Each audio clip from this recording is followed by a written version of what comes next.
The migrant caravan refers to a large group of people traveling towards the U.S. southern border from countries in Central America such as Honduras, Guatemala, and El Salvador. It has received a lot of attention as of late, in part because it gives rise to a lot of disagreements between President Trump and his critics. Part of this is because it is related to the issue of border security and immigration, topics which Trump spoke a great deal about during his presidential campaign. Whereas many view those who are in the caravan as desperate people who are fleeing difficult situations, Trump has referred to the caravan as an invasion. In this video, I'd like to discuss the way in which the migrant caravan has been covered by different media outlets with a focus on how they may emphasize and discuss different aspects of it. Obviously, this is a vast topic, but hopefully I can offer a brief snapshot at some of the slight differences that I noticed. The main method that I employed involved filtering through the search results that turned up when I entered the phrase migrant caravan into the search box on different media outlets. The first outlet I'll cover is Breitbart. Here I encountered a handful of articles which portrayed members of the caravan in a negative light. For example, one described a case where a Honduran male with a murder conviction was arrested. The article says that he joined the migrant caravan shortly after being released from prison and made his way to Tijuana. Two others described MS-13 gang members who traveled with the caravan. Breitbart also reported on a comment made by the Mexican ambassador to the U.S., who said that some of the people in the caravan have been very violent. Even the migrant caravan organizer had to admit that we don't know if they're part of a gang, if they're gang members or not, because they hide. In addition to portraying the caravan as containing violent members, another article suggested that many of the migrants have serious health issues. Such, it is implied, could pose a legitimate public health threat to the U.S. if these people are not screened. This is portrayed as yet another reason why it is important to control who comes into the country. They also shed light on who is responsible for influencing some of the caravan's behavior. One article describes a far-left group that was calling for all migrants to gather at one of the shelters and then to make their way to the U.S. border, where they will demand to be opened for everyone or they will shut it down. This suggests that the caravan is influenced, at least in part, by forces that are not politically neutral. There are also articles which criticize how the media, as well as others, have spoken about the caravan. One article describes how the establishment media has lied about the caravan, as they have tried to portray it as nothing to worry about and anything but an invasion. The article, however, argues that the facts contradict this narrative by addressing a number of claims made by the media and then providing links which, allegedly, give evidence to the contrary. Another article was aimed at showing how those who mocked Trump's actions concerning the caravan appear to actually be wrong. As with the former article, it goes through a number of claims and then provides links which lead to opposing information. These articles support the idea that many news sources can't be trusted and that concerns about the caravan are justified. I also examined Fox News. Here I likewise found reports on the migrant caravan that portrayed it in a negative light. One video had an interview with a woman who called it an invasion. When asked why, she said, "Well, first of all, it's a large number of people heading towards our border without our permission, with an intention that seems to be hostile and against what our laws permit. So I think by any reasonable definition, that's an invasion and we can't permit that." Trump's claims about how the caravan contained Middle Easterners and MS-13 gang members was also discussed as well. Although these claims initially seemed to be unfounded, the interviewee notes that, after the president made those remarks, actually some Mexican journalist embedded in that column verified what he said and that there were people from the Middle East and people with bad intentions in that caravan. She also discusses the negative impact of illegal immigration on things like quality of life, education, and crime. Such portrays the caravan as something that will have a harmful effect on our country. It also defended Trump's statements about the caravan which many criticized him for. Another video notes that many migrants are not accepting Mexico's offer of asylum, which would grant them things like schooling and jobs. The implication of this is that these are not simply innocent people who are desperately fleeing violence in their own country. If they were that desperate, they would accept this offer. The refusal of this offer suggests that these people want more than simply some safety and economic stability. It also includes a clip about a man who admitted to his violent past. The man appears to have attempted murder. Such was used to imply that Trump's concern about the caravan containing dangerous MS-13 gang members is correct. Some takeaways from this may be that it causes us to question whether these people are really that desperate, and provides evidence which suggests that not all members of this caravan are harmless. I also encountered a video segment which describes how the Migrant Caravan is costing businesses in Tijuana millions of dollars. This provides another unique aspect on how the caravan is exerting a negative impact. Some videos also spoke about the tensions between those in the caravan and those in Mexico. One in particular emphasized the tensions between those in the caravan and the people living in Tijuana. It points out that some in Tijuana agree with Trump when he calls the caravan an invasion. This shows that someone who has first-hand experience with the caravan is siding with Trump, adding credibility to his claim at a time when so many portray him as an untrustworthy source of information. It also shows that people of other races are sharing the same view as Trump. While some may find it easy to say that Trump's negative view towards the caravan is informed by racist sentiments, these people may find it more difficult to say that the Mexicans who are also calling it an invasion are racist as well. To put it differently, the fact that non-white people are also calling this an invasion may validate Trump's use of the term.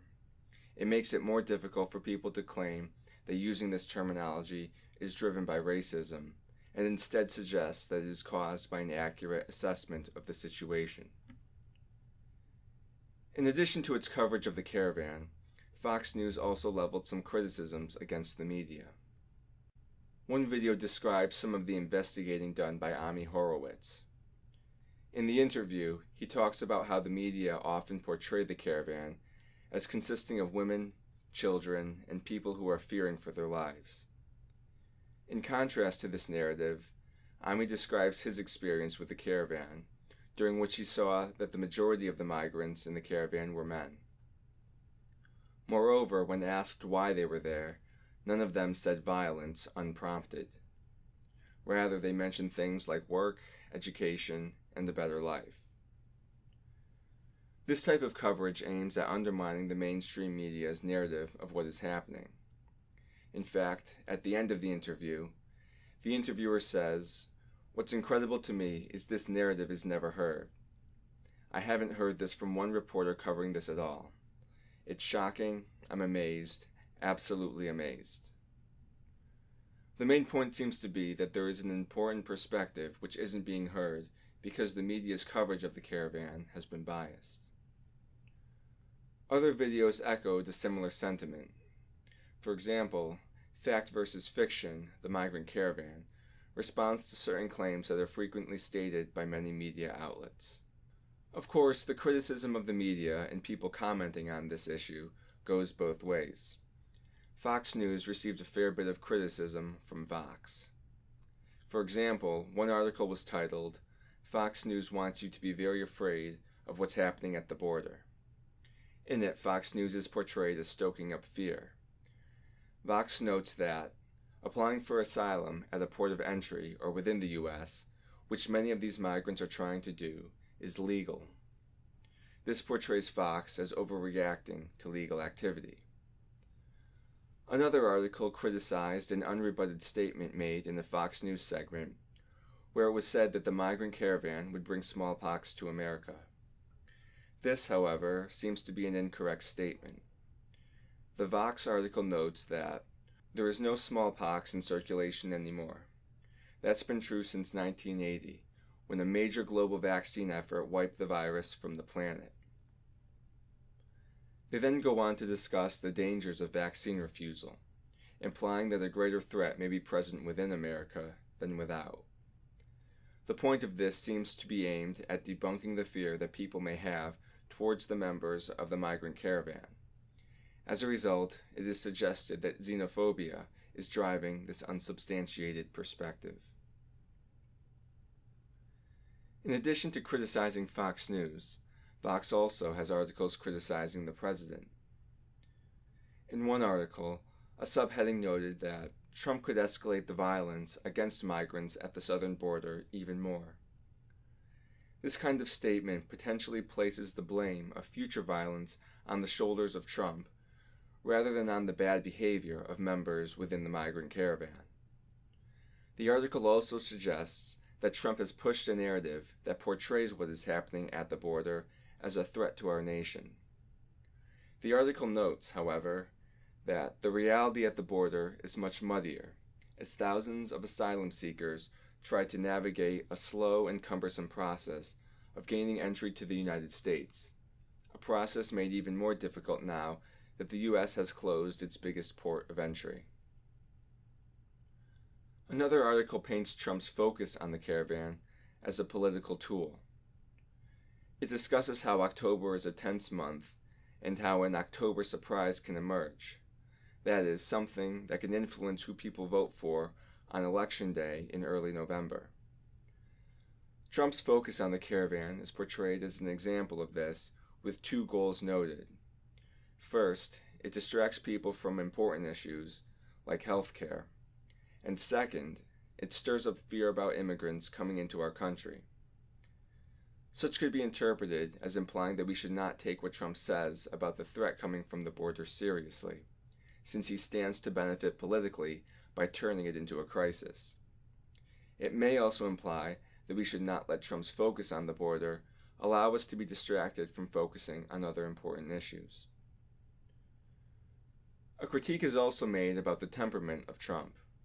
Trump is portrayed as throwing a tantrum over a caravan of Honduran migrants, viewing them as a threat to the U.S.'s border and sovereignty, even though they haven't even reached Mexico yet. The article could be used to support the idea that Trump is emotionally volatile and has an undesirable temperament when handling situations like this. It also notes later on that Trump doesn't appear to understand that the U.S. can't simply shut down the U.S.-Mexico border, a statement which portrays the president as ignorant or misinformed. A handful of other articles have offered some broader context for understanding what's going on at the border. I noticed a greater emphasis on certain things which were not present, at least not with the same emphasis, on the reporting I saw at Breitbart and Fox News. Much of this was aimed at reshaping how one views the chaos that happened at the border when a number of migrants tried to rush it. Projectiles were thrown at border control agents, tear gas was used in response to the threat, and some of that contacted women and children. One article, when speaking of what occurred at the border, said that the violence erupted Sunday was a distress signal, a sign that the situation at the border has grown untenable. The article argued that this situation stemmed from a practice which limited the number of asylum seekers who can enter the U.S. each day, a practice known as metering. This creates a difficult situation. On one hand, Trump has sought to crack down on illegal border crossings. This was intended to pressure asylum seekers to go to ports of entry. However, metering causes people who do seek to enter at the ports of entry to wait for a long period of time. Sometimes conditions are harsh, the weather is rough, and just waiting around may be dangerous. One of the main points of this article seems to be that the confrontation which occurred at the border was an act of desperation, which was driven by people who are in a tough situation.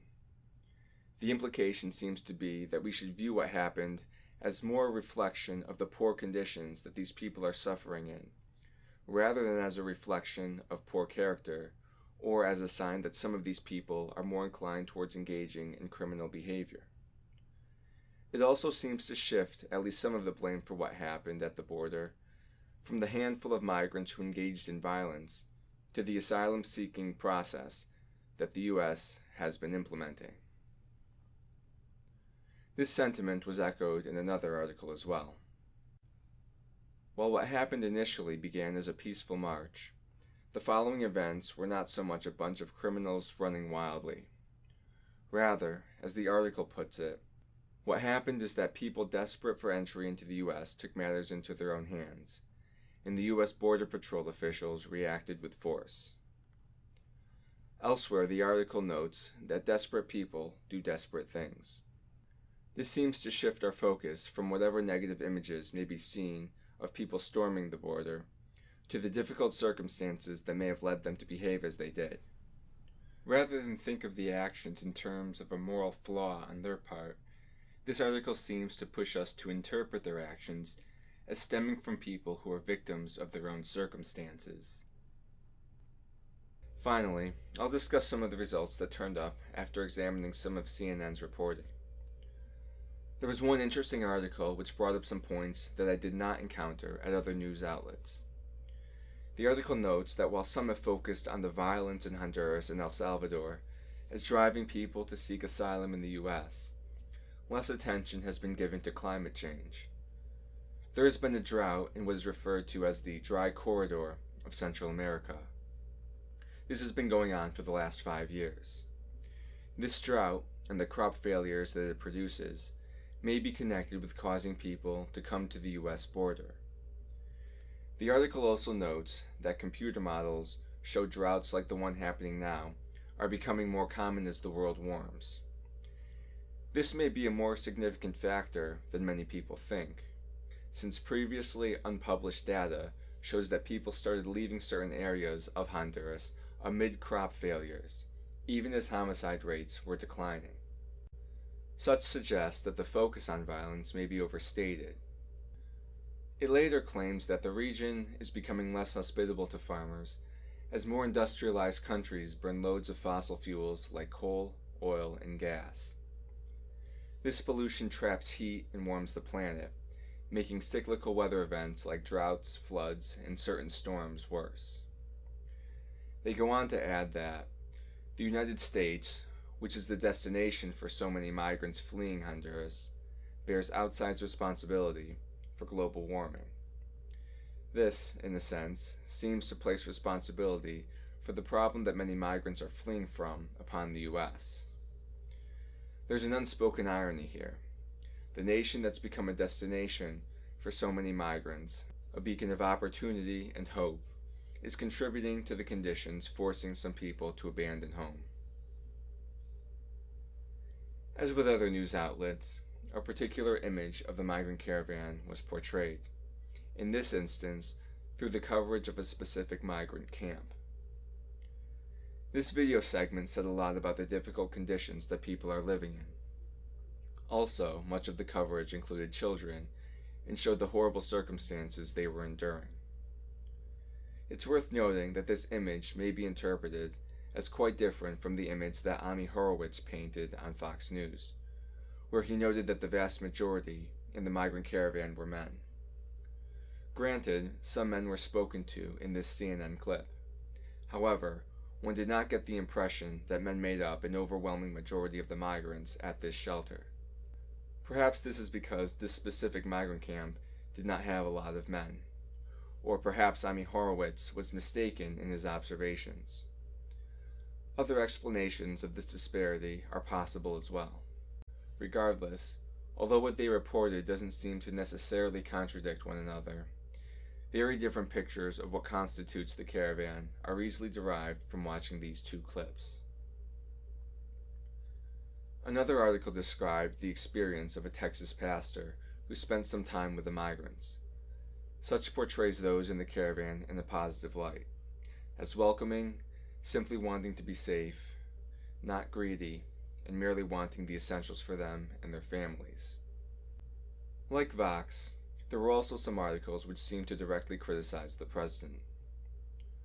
One article criticized Trump for denying that tear gas was used by the U.S. on children, even though there are pictures and video footage showing that it happened.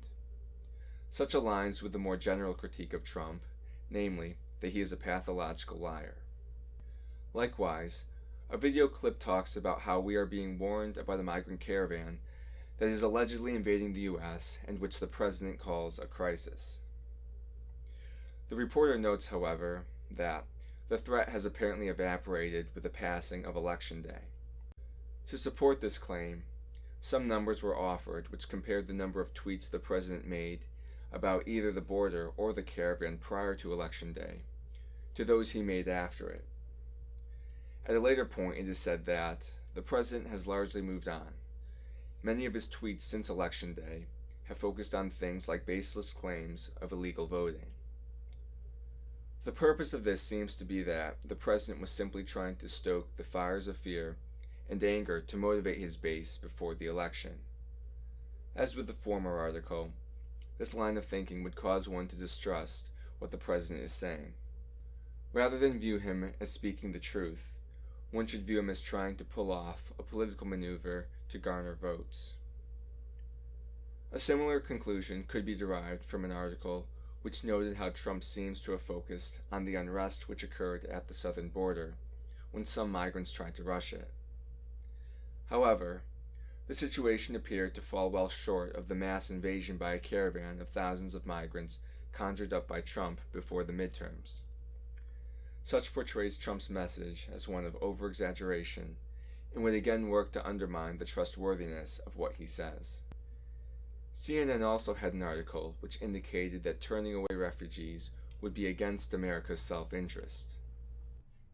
The author talks about how he's a proud U.S. citizen and a successful business owner, but he's only here because the United States helped his family escape persecution.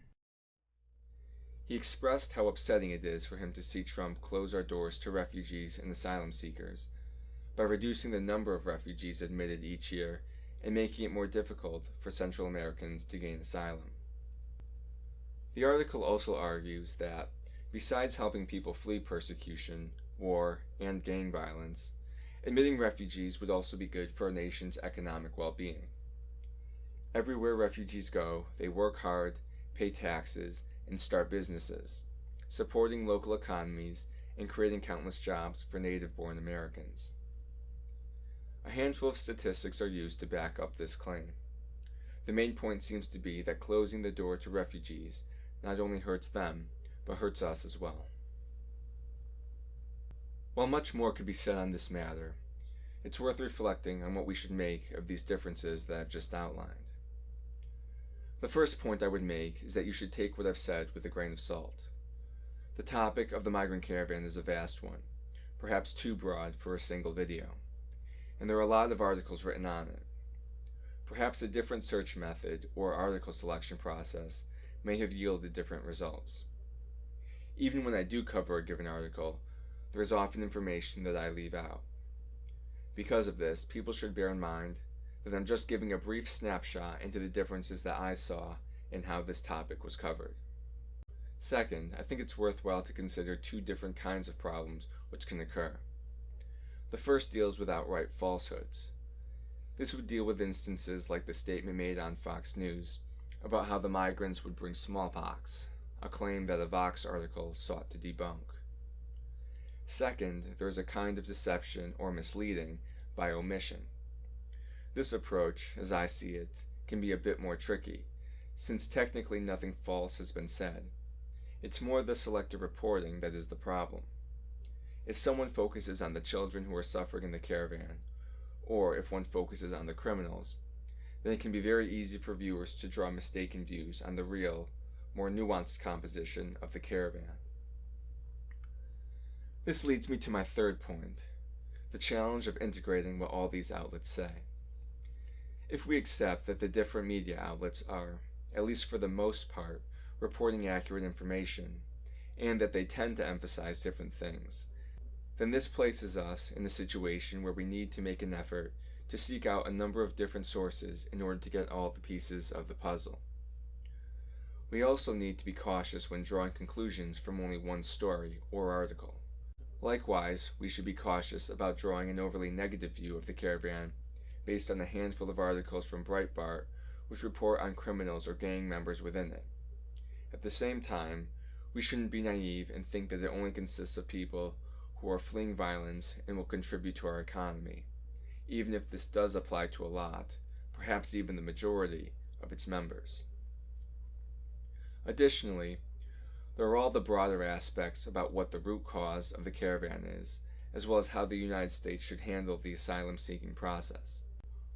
All of this should go to emphasize the point that assessing the migrant caravan is a multi-dimensional endeavor that requires a bit of active investigating. Finally, I think it's also worth noting that not all articles appear to be severely biased. For example, an article by CNN describes how migrants have to wait a long time as they seek asylum.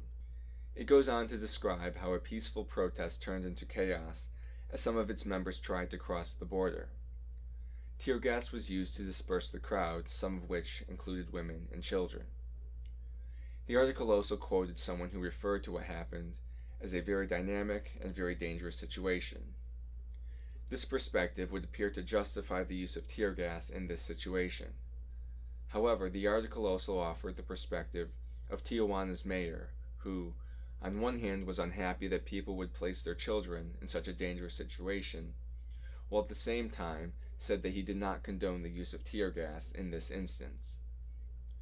This article appears somewhat balanced in that it describes the context leading up to this event, the unruly and violent actions which led to the use of tear gas, the innocent victims, and then what could be interpreted as some slightly different perspectives on whether this use of force was justified.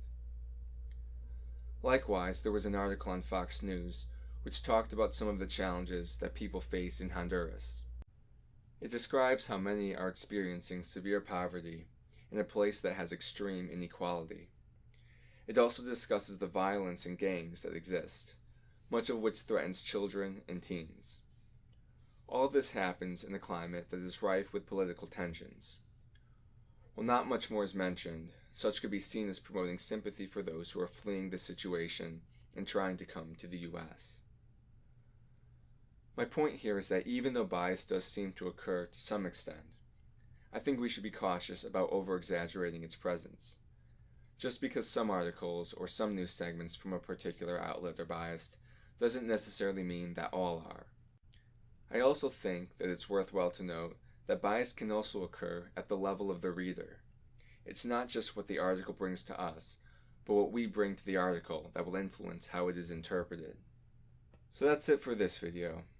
Although a lot more could be said, hopefully this was useful in giving you a very brief sense of some of the different areas of controversies that surround this issue.